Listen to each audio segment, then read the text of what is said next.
Bom dia, oitavo ano, tudo bem com vocês?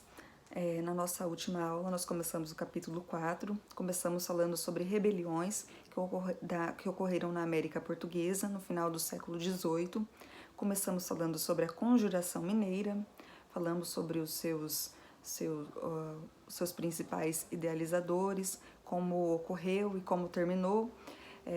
Vimos como o iluminismo foi uma dos movimentos que influenciaram bastante nesse movimento, que foi a Conjuração Mineira.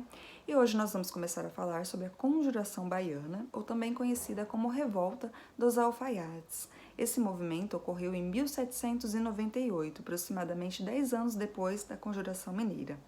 É um movimento que não é só elitista, ao contrário da Conjuração Mineira. Esse movimento contava com a participação de classes populares, como até mesmo dos alfaiates, da maçonaria, que participava bastante desse movimento.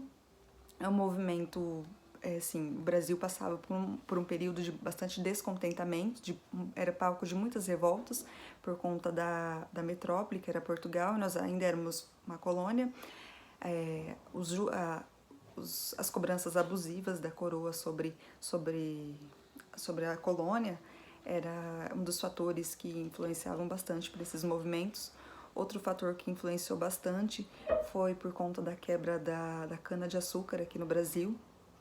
Nas Antilhas começou a ser plantada e cultivada a cana-de-açúcar, começou a dar mais lucro naquele lugar. Então o Brasil, para não ficar para trás, começou a plantar cada vez mais, ocupando as terras que dariam lugar para as lavouras e para a criação do gado. Isso gerou um aumento do preço nas mercadorias, gerou todo um problema, esse fator. Outro fator também era a independência das 13 colônias dos Estados Unidos também influenciou bastante para as pessoas começarem a se revoltar, porque aqui a gente não consegue a independência do Haiti também foi outro movimento muito importante também que influenciou. Os ideais iluministas também estavam muito presentes nesse movimento da Conjuração Mineira. A Revolução Francesa, nesse movimento, ela afetou diretamente também, principalmente na fase quando Robespierre começa a governar a França, as pessoas começavam a se inspirar nos ideais dele, então afetou diretamente aqui no Brasil o movimento da Revolução Francesa. Eles queriam bastante a abolição da escravatura também, que não ocorria aqui no Brasil. Tinha cada vez mais escravos, eles queriam que a abolição da escravatura acontecesse. Essa revolta acabou não terminando muito bem, porque um dos participantes acabou entregando essa revolta para a coroa portuguesa e acabou num massacre também, acabou as pessoas sendo mortas. Na apostila de vocês, na página 354, fala um pouco sobre a Conjuração Baiana, os principais fatores, as propostas dos conjurados, que eram decretar o fim da escravidão, proclamar a República Baiense.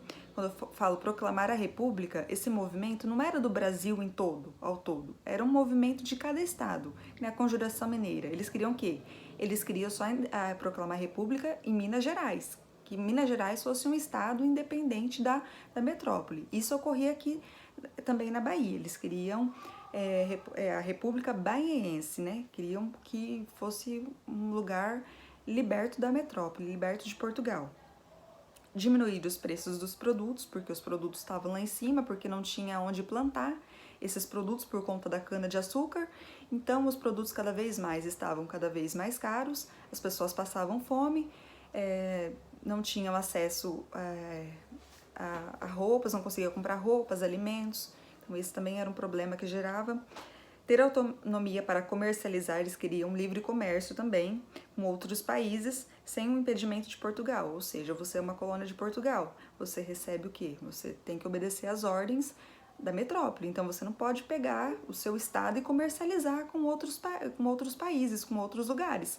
Tudo você deve obrigação ali a sua metrópole. Outro fator que influenciou bastante é porque Salvador era a capital do Brasil, depois passou para o Rio de Janeiro. O Rio de Janeiro acabou recebendo mais investimentos, se tornou a capital oficial, então Salvador ficou meio meio de lado, né? Então já não tinha tantos investimentos da metrópole naquele lugar.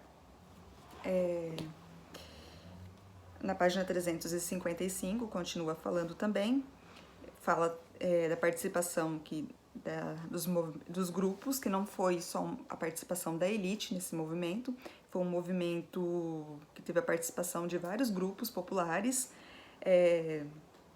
Fala do finalzinho também, o que aconteceu, ó. No finalzinho da página 355 fala: os revoltosos ainda estavam se organizando para a rebelião quando o governo descobriu o que estava acontecendo. Processos de investigação foram abertos para a perseguição dos participantes do movimento. A revolta em si nem chegou a ocorrer, pois foi desestruturada pelas autoridades. A oposição ao movimento foi forte, de maneira que muitos revoltosos foram presos e alguns foram condenados à morte. Ou seja, foi basicamente o que aconteceu em Minas Gerais, né?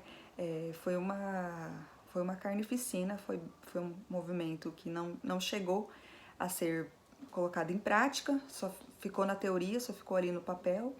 E ocorreu que a coroa descobriu que um dos integrantes desse movimento acabou denunciando, acabou contando o plano dos revoltosos, acabou entregando para a coroa portuguesa e esse plano não foi para frente. Então, é mais ou menos isso o que aconteceu na Bahia nesse período. Obrigada.